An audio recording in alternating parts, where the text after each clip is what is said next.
Olá, amados, sejam todos muito bem-vindos ao nosso próximo vídeo aqui do canal. Estou muito feliz de te receber aqui. Se você chegou nesse vídeo, fica aí, porque eu acredito muito que nada é um acaso. Diante do Senhor, nada é um acaso. Se você está aqui, Deus quer falar com você. O tema da mensagem nesse vídeo é Liberte-se da dependência emocional. Se você não é inscrito no canal, se inscreve no canal, porque todos os domingos às 19 horas tem vídeo novo aqui no canal. E aí você recebe instantaneamente as notificações de uma palavra para edificar a tua semana. Vamos para a palavra?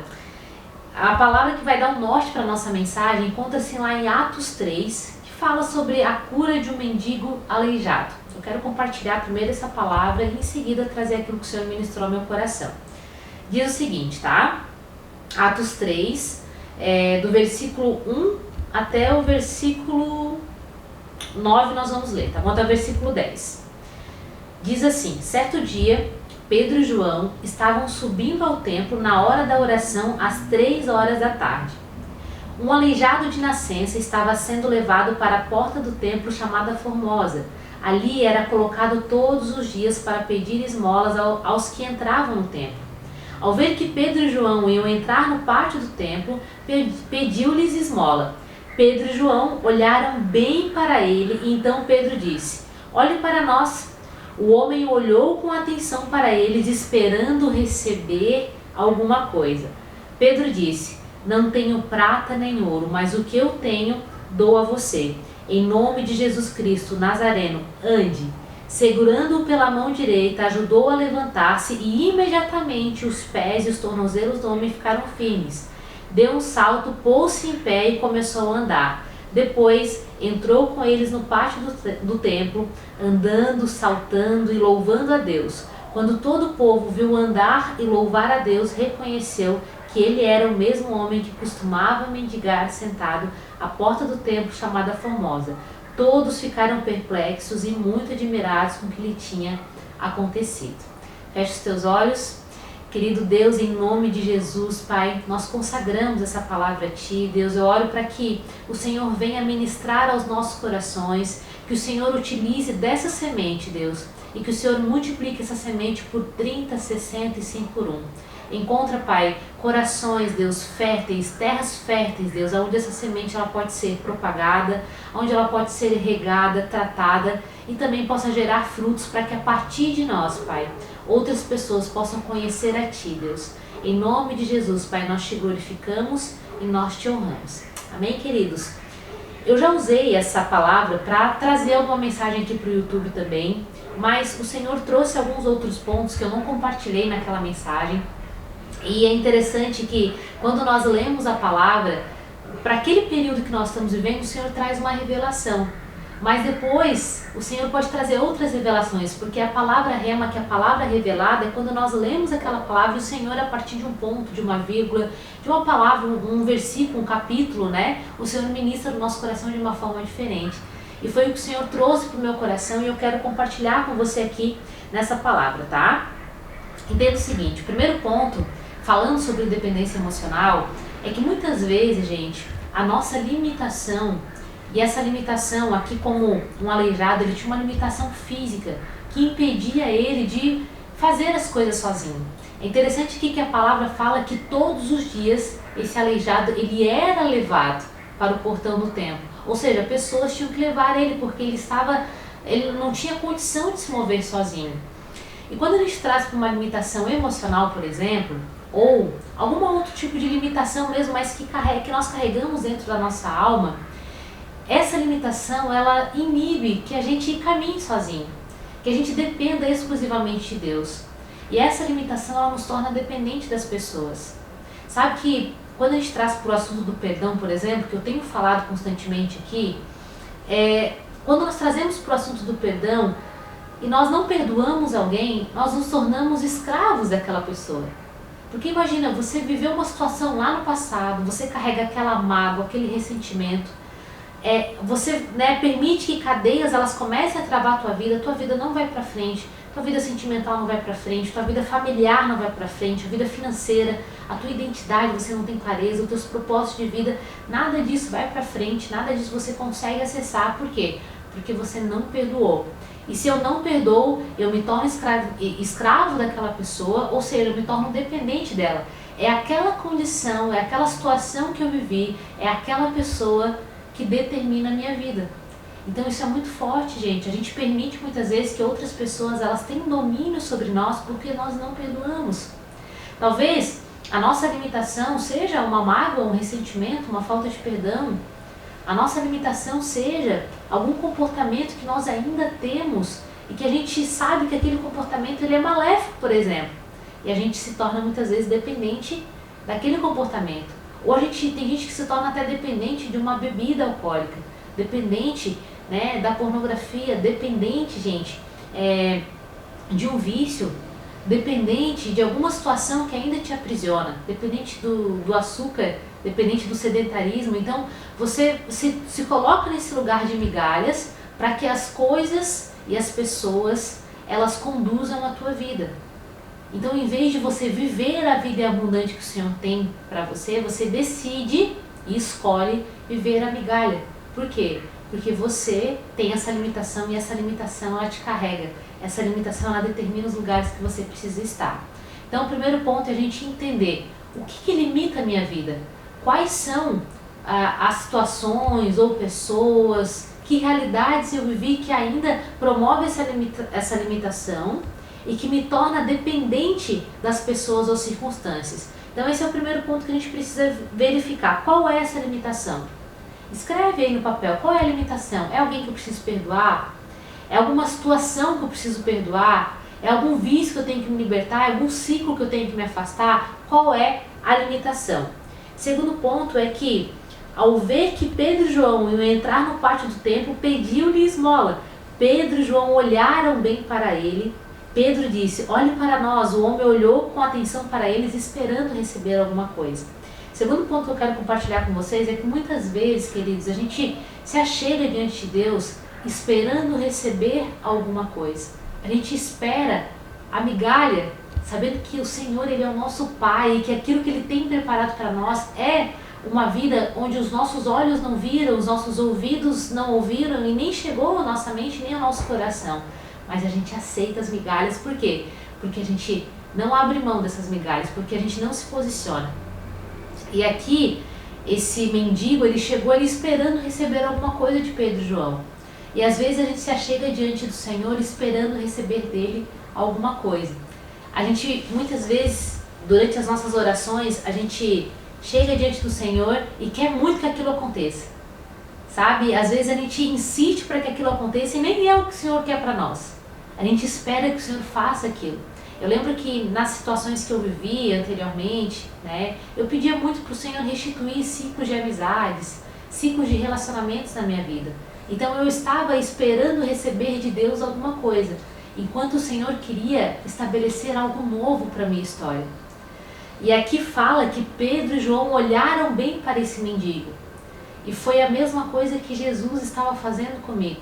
Quando nós nos achegamos diante do Senhor em oração, muitas vezes a oração, queridos, não vai promover em nós ou para nós aquilo que nós desejamos, mas vai promover em nós, não vai promover em nós e para nós aquilo que nós desejamos, mas vai promover em nós aquilo que nós precisamos. E o que nós precisamos é a intimidade com o Senhor.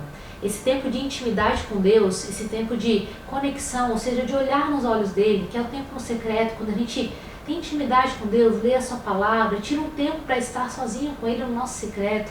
Esse tempo que nós disponibilizamos para olhar nos olhos de Deus é também um tempo que a gente disponibiliza para olhar nos nossos próprios olhos.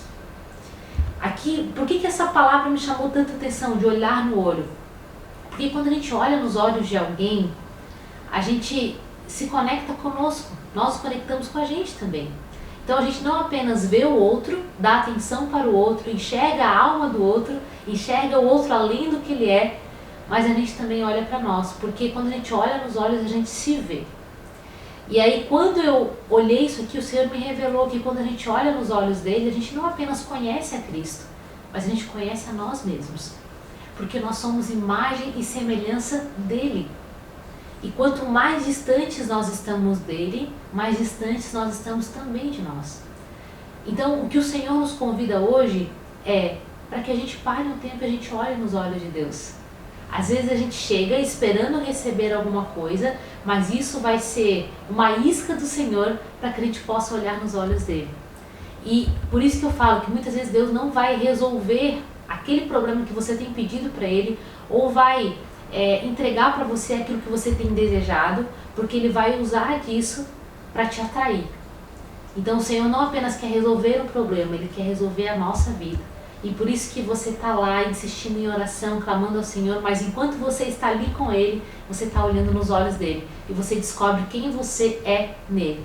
Isso é muito poderoso, porque a coisa mais importante que nós precisamos ter, além de obviamente desejar e carregar a presença do Senhor, é saber quem nós somos em Cristo.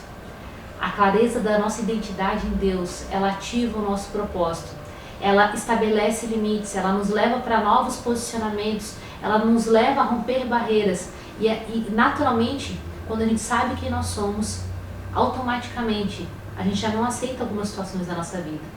As nossas feridas, elas são tratadas, a gente deseja coisas maiores. E é exatamente isso, todo esse processo que nos transforma em quem nós precisamos ser para viver o propósito de Deus sobre a nossa vida. Terceiro ponto é que Pedro diz: não tenho prata nem ouro, mas o que eu tenho eu dou a você. Em nome de Jesus Cristo Nazareno, ande. Segurando pela mão direita, ajudou a levantar-se e imediatamente os pés e os tornozelos do homem ficaram firmes. Deu um salto, pôs-se em pé e começou a andar. Depois entrou com eles no pátio do templo, andando, saltando e louvando a Deus. Queridos, o Senhor, Ele não quer que a gente se vitimize diante das situações que nós vivemos. O Senhor, Ele quer que a gente esteja de pé, sabe? Muitas vezes a gente fica prostrado, na autocomiseração, a gente fica lambendo as nossas dores, lambendo as nossas feridas, por alguma intenção. Existe, gente, a diferença da vítima, que é aquela pessoa que passou por alguma situação, e existe a vítima intencional, que ela se apropria daquilo que ela passou para atrair alguma coisa, como por exemplo a atenção. Só que não tem como a gente viver um poder pessoal em Deus, viver os propósitos dele para a nossa vida, se nós nos vitimizamos. Ou a gente vive o propósito de Deus, ou a gente se posiciona, ou a gente se vitimiza. As duas coisas, elas não vão dar. Então a gente precisa se posicionar. E muitas vezes eu e você, a gente se apropria das nossas feridas, das nossas dores para atrair alguma coisa para nós. Mas o Senhor não deseja isso. O Senhor quer que a gente se posicione. E às vezes sim, durante as nossas dores, ou seja, enquanto nós somos vítimas de alguma situação, é realmente muito desafiador a gente se estabelecer em pé de novo. Porque a gente vai lá no fundo do poço. E às vezes a decepção, a frustração, a dor é tão grande que a gente quer ficar prostrado. E aí o Senhor vai levantar pessoas, assim como Pedro e João, que estenderam o braço e imediatamente levantaram aquele homem do chão. Então nesse processo o Senhor vai te conectar a pessoas. As nossas dores, elas vão nos conectar a dois tipos de pessoas, tá? Aquela pessoa que só concorda conosco, que muitas vezes estimula essa vitimização, que ela até tem uma compaixão pela tua dor, mas ela não te confronta, ela não te incentiva a te colocar de pé, sabe? Assim como existiam aquelas pessoas que pegavam aquele mendigo e levavam ele até a porta do templo, eram pessoas boas, sabe? Mas aquelas pessoas contribuíram cada vez mais para a vitimização e para que aquele mendigo aceitasse aquela realidade que até então ele estava vivendo. Até que chegou Pedro e João e quebraram aquele paradigma. Pedro e João não entregaram para ele aquilo que ele desejava, mas aquilo que ele precisava. Então o Senhor vai te conectar também aos Pedros e aos Joãos, que são pessoas que vão confrontar você, que vão te dizer que o tempo da dor já acabou, que esse tempo já cessou, que agora é um tempo novo sobre a tua vida, que são pessoas que vão te corrigir, vão te confrontar, vão te incentivar, vão te estimular, vão te apoiar nesse processo e não vão concordar com o fato de você estar ali, porque essas pessoas, elas querem que você entre lá no portão do templo e não que apenas se contentem em receber as esmolas de outras pessoas. Então o Senhor vai te conectar a essas pessoas. Se posicione, conviva, não se afaste das pessoas que têm confrontado você. Essas pessoas são extremamente importantes para te ajudar a crescer e para te levar a acessar esses lugares que o Senhor já estabeleceu para a tua vida. E o quarto e último ponto que eu quero compartilhar com você é que A Bíblia falou ali que quando todo o povo ouviu andar e louvar a Deus, reconheceu que ele era o mesmo homem que costumava mendigar sentado à porta do templo, chamada Formosa. Todos ficaram perplexos e muito admirados com o que lhe tinha acontecido. A mudança que o Senhor promove em nós, ela é tão grande que as pessoas em nossa volta, elas não nos reconhecem mais. Quanto mais intimidade nós temos com o Senhor, mais parecidos nós ficamos com Ele. E é interessante que quanto mais nós nos relacionamos com Ele, o Senhor gera em nós os frutos do Espírito. Bondade, fidelidade, benignidade, amor, mansidão, paz, alegria, solidariedade. Então o Senhor, Ele gera em nós esses frutos do Espírito, e os frutos do Espírito, eles atraem as pessoas para nós e todas para Deus. E é isso que o Senhor quer gerar em mim e em você. É de forma que as pessoas que conviveram com você, lá quando você se vitimizava, quando você reclamava, que essas pessoas elas olhem para você e elas sejam atraídas a Cristo através de você. E não que essas pessoas elas olhem para você e te vejam, fiquem perplexas com aquilo que o Senhor gerou na tua vida. E para a gente viver isso que está disponível para mim e para você, a gente precisa se posicionar. Se você chegou nesse vídeo, o convite que o Senhor tem para você é: se posicione. Não se permita ficar prostrado diante das tuas dores, mas se permita ser ajudado por outras pessoas, ser apoiado por outras pessoas, se permita ser direcionado, ser corrigido, confrontado. Se coloque de pé para viver as promessas que o Senhor tem para a tua vida. Depois que esse mendigo se colocou de pé, olha que interessante, ele não recebeu a migalha, ele não recebeu a esmola, ele não recebeu isso dali. Então ele se colocou de pé e ele acessou um lugar muito mais sagrado e muito mais importante. E lá ele teve todas as outras coisas. Por quê? Porque o Senhor fala: ame a Deus e a sua justiça em primeiro lugar e tudo vos será acrescentado. Então a migalha, a esmola para ele já não era mais o objetivo dele, porque ele já estava no melhor lugar. E o melhor lugar é sempre o coração de Jesus e a presença dele. Tá bom, queridos? Espero que essa mensagem tenha edificado a tua vida. Se ela fez sentido para você, compartilha com no mínimo 5 pessoas, que eu acredito que assim como a tua vida foi fortalecida e você teve direcionamento do céu agora sobre a tua vida, outras pessoas também terão através de você. Muito obrigada e te espero no próximo vídeo.